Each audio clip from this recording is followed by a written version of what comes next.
Everyone, कैसे हो आप सब। आई होप आप सभी अच्छे होंगे। तो जैसा कि आप सभी को पता है कि एनटीए ने री एग्जाम कंडक्ट करा लिए हैं। प्रोविजनल आंसर की जो है वो भी जारी कर दिए थे। साथ ही जो आंसर की को चैलेंज करने का लास्ट डेट रखा था वो 14 सितंबर रखा था, जो कि खत्म हो चुका है। अब आप सभी के जो सवाल आ रहे हैं कि रिजल्ट कब यहाँ पर जारी किया जाएगा, तो यहाँ पर मैं बता दूँ रिजल्ट से पहले जो है फाइनल आंसर की जारी किया जाएगा एनटीए द्वारा। और जिस दिन फाइनल आंसर की जारी होती है या तो उसी दिन आपका रिजल्ट अनाउंस किया जाता है या नेक्स्ट दिन आपका रिजल्ट यहाँ पर आ जाता है। जिस तरह से इन्होंने प्रोविजनल आंसर की इतनी जल्दी जारी कर दिया, उसी तरह से आपका जो रिजल्ट है वो भी जल्द जारी होगा। हो सके तो आपको इसी वीक के एंड तक देखने को मिल सकता है या नेक्स्ट वीक के स्टार्टिंग में जो रिजल्ट है आपका जरूर आ जाएगा, क्योंकि इनको दिसंबर वाले एग्जाम को भी कराना है। और आप सभी को पता है कि एग्जाम को कंडक्ट कराने से पहले जो एप्लीकेशन फॉर्म फिल कराया जाता है उसमें कम से कम 1 महीने का टाइम जाता ही जाता है। इसलिए यहाँ पर जो एनटीए है वो जल्द ही रिजल्ट भी अनाउंस करेगी।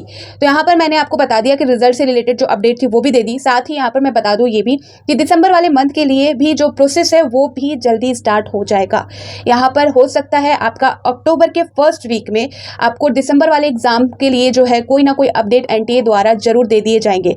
ऐसा पहले भी देखा गया है, 2023 वाले सेशन में भी देखा गया था कि 2 महीने के अंदर एनटीए ने एग्जाम कंडक्ट कराए हैं। तो ऐसा हो सकता है कि आपका जो दिसंबर वाला एग्जाम है वो एग्जैक्ट टाइम पर भी हो जाए या ज़्यादा भी लेट होता है तो आपका जनवरी के फर्स्ट जो वीक होती है, फर्स्ट वीक में आपका जो एग्जाम हो जाएगा। लेकिन जिस तरह से इन्होंने रिजल्ट को अनाउंस करने का जो प्रोविजनल आंसर की जिस तरह से जल्दी निकाला है और रिजल्ट भी जल्दी आ जाएगी, तो उस चीज़ को देखा जाए तो दिसंबर वाला एग्जाम दिसंबर में ही होगा और ये कंडक्ट करा सकती है एनटीए ने। ऐसा पहले भी किया है, तो आप यहाँ पर बिल्कुल भी डाउट ना रखें कि आपका जो दिसंबर वाला एग्जाम है वो एक्सटेंड होगा या बहुत उसमें टाइम लगेगा। तो जी नहीं, एनटीए ने पहले ऐसे भी किया है कि उन्होंने 2 महीने के अंदर सारे प्रोसेस भी कराए हैं और एग्जाम भी कंडक्ट करा लिए हैं।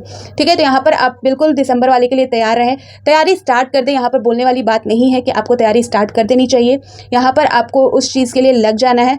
और आप सभी को पता है कि 2024 का भी जो साल है ये 2-3 महीने बचे हुए हैं, तो इस 2-3 महीने में आप पूरा जान लगा दो और कोशिश करो जेआरएफ निकालने की।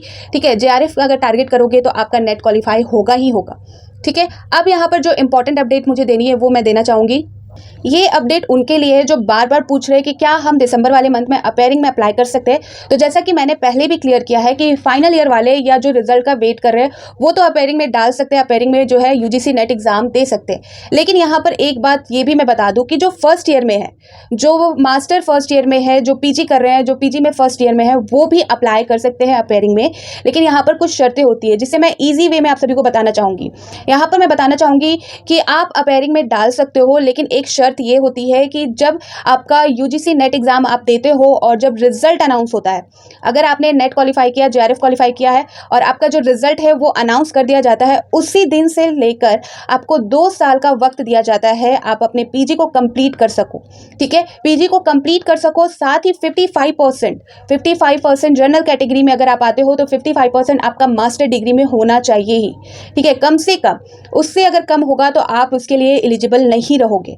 तो यहाँ पर ये जो चीज़ है वो मैं क्लियर करना चाहूँगी। सेकंड ईयर वालों का, फाइनल ईयर वालों का मैंने ऑलरेडी क्लियर कर रखा है, लेकिन फर्स्ट ईयर वालों को भी यहाँ पर मैं बताना चाहूँगी कि आप अपेयरिंग में डाल सकते हो। और जो शर्त है वो मैंने बताया कि आपका जब नेट का रिजल्ट अनाउंस होगा उस दिन से लेकर 2 साल के अंदर आपको जो है अपनी मास्टर डिग्री कंप्लीट करनी है। साथ ही जो एलिजिबिलिटी जो रखी गई है क्राइटेरिया, उसमें आपको जनरल कैटेगरी में अगर आते हो तो 55% होना चाहिए। अगर आप ST, SC, OBC, PWD candidate में आते हो तो कम से कम 50% आपको जो है अपना मार्क्स लाना ही होगा। ठीक है, वैसे भी आप सभी को पता है मास्टर डिग्री जो होती है, पीजी डिग्री जो होती है वो 2 साल की होती है, तो आप कर सकते हो। इसलिए यहाँ पर आप फर्स्ट ईयर वाले भी ध्यान दें और आप भी अप्लाई कर सकते हो। यहाँ पर जो शर्तें थी वो मैंने आप सभी को क्लियर कर दी, क्योंकि बार बार अपेयरिंग वाले कैंडिडेट मुझसे ज़्यादा सवाल कर रहे हैं कि जो दिसंबर वाले मंथ में एग्जाम होने हैं उसके लिए क्या हम अपेयरिंग में डालें। तो फाइनल ईयर वालों को मैंने क्लियर कर दिया था। अब यहाँ जो फर्स्ट ईयर वाले हैं उनको भी मैं बता रही हूँ कि आप भी अप्लाई कर सकते हो और जो शर्तें हैं वो मैंने क्लियर कर दी। ठीक है, और इससे रिलेटेड यानी कि दिसंबर वाले मंथ से रिलेटेड मैं सारी चीज़ें आप सभी को क्लियर करूँगी। एलिजिबिलिटी क्या है, सारी प्रोसेस मैं आप सभी को क्लियर करने वाली हूँ डे बाय डे। ठीक है, तो फिर मिलती हूँ नए अपडेट के साथ। तो बाय बाय।